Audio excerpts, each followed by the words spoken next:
Right now at 10, it is election night in Florida. Voters across the state choosing the candidates that will face off in the general election come November. In today's primary, millions cast their ballots, and now the results are pouring in. Tonight, we're bringing you the important results from some of the biggest races in our area. But we do begin tonight with some breaking commitment news. Computer problems created some headaches on primary day across the state. Good evening. I'm Jesse Pagan. And I'm Michelle Imparato. So several supervisor of elections websites went down, making it hard to find election results. We have Stuart Moore live in studio with more on this tonight. Stuart. And guys, the first signs were that some of these websites for all the counties across Central Florida and across the state for that matter, some of them just simply would not load, or it took forever for them to load. Let's take a look. Around 7:28 tonight, the Osceola County Supervisor of Elections Facebook page posted saying that, quote, the majority of Supervisor of Elections websites throughout the state are down. The website host is working to correct the issue. We then asked exactly what that problem was, and they told us that the vendor, let me get this right, VR Systems, and that the websites for all the counties that use VR Systems had also reported going down. Now, by 9 o'clock tonight, Osceola County's website was back up and running. This is all important because this is where you find the official results from every single one of the races across the state of Florida. It's not exactly clear exactly what caused this outage to happen. We did also reach out to VR Systems to find out more information. They have not yet gotten back to us as to whether or not this was some type of breach that caused these websites to go down. Of course, we are staying on top of this. Osceola County Supervisor of Election tells us that Orange County was not impacted by this, so you can go on their website and find that information. And again, Osceola County's website is back up and running. All right, Stuart, thank you so much. We do want to turn now to the rundown of major federal races across the Sunshine State. Yeah, Senator Rick Scott is claiming victory tonight in the Republican primary by a wide margin tonight. And now we know Debbie Mucarsel-Powell, who beat opponents in November, will be his opponent in November, rather, after defeating several other Democrats in her primary. West 2 News political reporter Greg Fox is breaking this all down for us tonight. Okay, so Greg, this is the contest that's right under the presidential race that's on the ballot, correct? Right, and this is why it's so important, because we're wondering how much of the presidential race is going to affect our federal races on down ballot issues, or whether perhaps those issues like this U.S. Senate race where Rick Scott, who's had a tough time within his own party, is going to be able to win a second term. Debbie Mucarsel-Powell is the former South Florida Democratic Congresswoman. She's really been waging this fight for a good 5-6 months, so they should be very familiar with each other. She talked about it tonight. Floridians are ready for change. They are rejecting the extremism, and they're saying with me, no más. They have been tired of the politicians like Rick Scott that have been taking away their freedom at every turn. Mucarsel-Powell reminded everyone that Scott has suggested ending Social Security and Medicare, though he walked that back. Mucarsel-Powell has repeatedly criticized Scott for changing his position on abortion exemptions and has been quoted as saying he would have signed a 6-week abortion ban if that bill crossed his desk as governor. From Rick Scott tonight, this statement: the most radical socialist ticket of my lifetime, consisting of Kamala Harris, Tim Walz, and Debbie Mucarsel-Powell, seeks to fundamentally destroy the promise of freedom in America for generations to come. Her record is clear. She is a socialist through and through.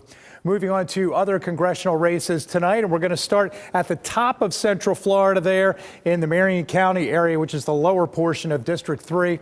Let's put up that race now. Kat Cammack, the Republican, easily winning with 87% over Alex Stevens, and then she will then go up against the Democrat Tom Wells.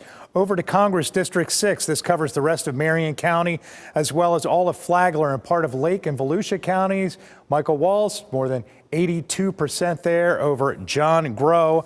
Walz will face Democrat James Stockton in November. In District 7, which includes all of Seminole County and part of Volusia County, Republican Corey Mills had no trouble with Mike Johnson. He'll face off against Democrat Jennifer Adams, who had a commanding victory over 2 other opponents tonight. Democratic Congressman Maxwell Frost also had a couple of challengers in Orange County, but no problem winning with more than 80% of the vote. And Frost will face Republican Willie Montague in the general election after his win over Twan Lee tonight. And in District 11, which includes the Villages, Republican incumbent Daniel Webster is going for an 8th term on the Hill. He easily beat John McCloy tonight. and will face Democrat Barbie Hall in November. The bottom line is here, incumbents had very little trouble in winning their primaries tonight. All right, Craig, thank you. It was one of the most hotly contested races in the primary, pitting the Florida GOP against former President Trump. Yeah, but tonight we are projecting Tom League will win the Republican primary for Florida Senate District 7 with 47% of the vote there. District 7 covers all of Flagler County and northern edge of Volusia, as you see there. West 2's Pamela Combe is in Volusia County tonight with more on the race.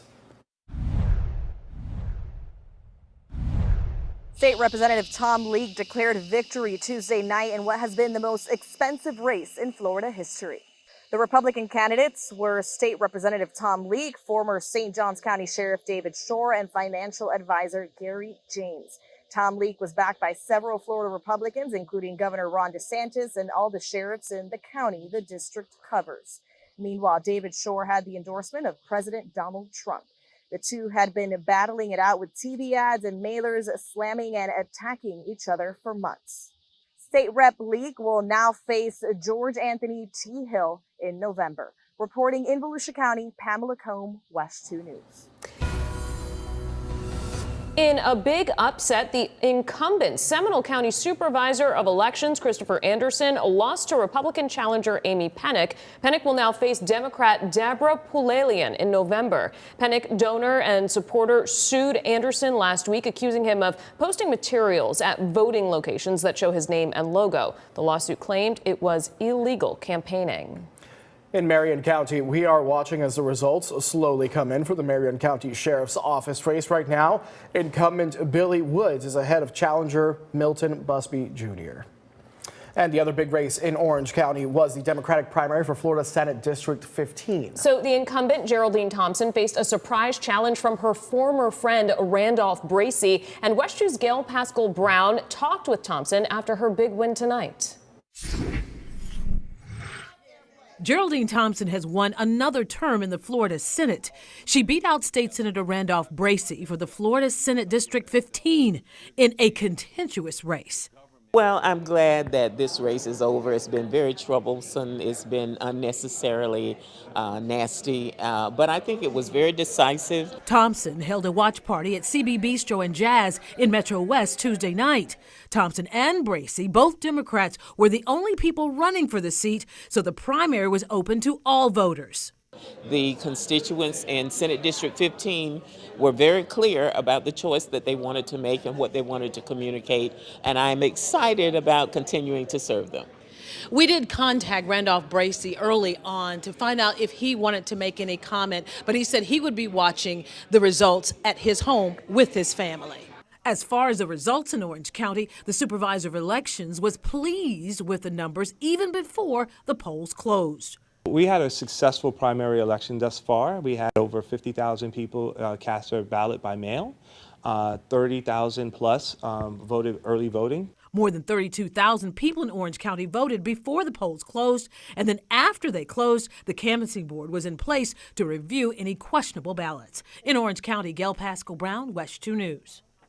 Meanwhile, 3 seats are up for election on the Orange County Commission. Here's a look at where things stand for District 1. It is neck and neck between Austin Arthur and Nicole Wilson. Meanwhile, for District 3, Myra Uribe is leading. And in District 5, Kelly Semrad leads with 41% of the vote. And remember, we will not get the results for the Orange County Supervisor of Elections race tonight. That is because last week, a judge disqualified Cynthia Harris from the race, saying she did not pay her qualifying check from a listed campaign account.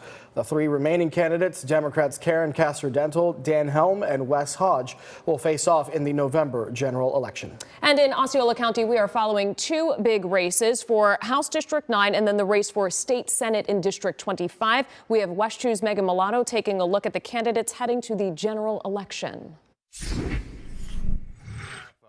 A key race we've been following this election season is the race for the U.S. House District 9 seat. The 3 Republicans hoping to flip the seat were Jose Castillo, Thomas Chalifo, and John Quinones.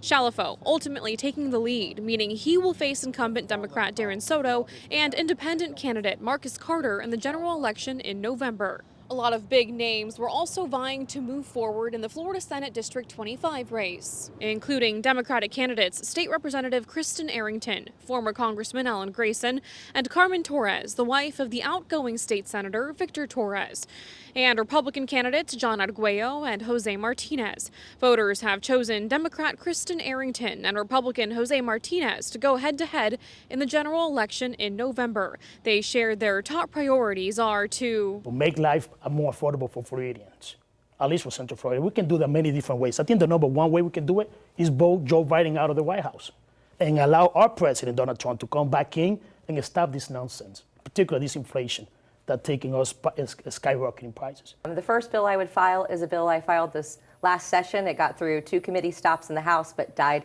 due to lack of movement from the Senate. It's a bill that was proposed by high school students from New Dimensions High School. We did a bill contest, and they wanted to promote the Bright Futures program more. in Osceola County. Megan Mulatto, WESH 2 News. And our Commitment 2024 coverage continues online. We have all of the election results from your community posted on WESH.com and the free WESH 2 News mobile app. Just check under the Commitment 2024 tab.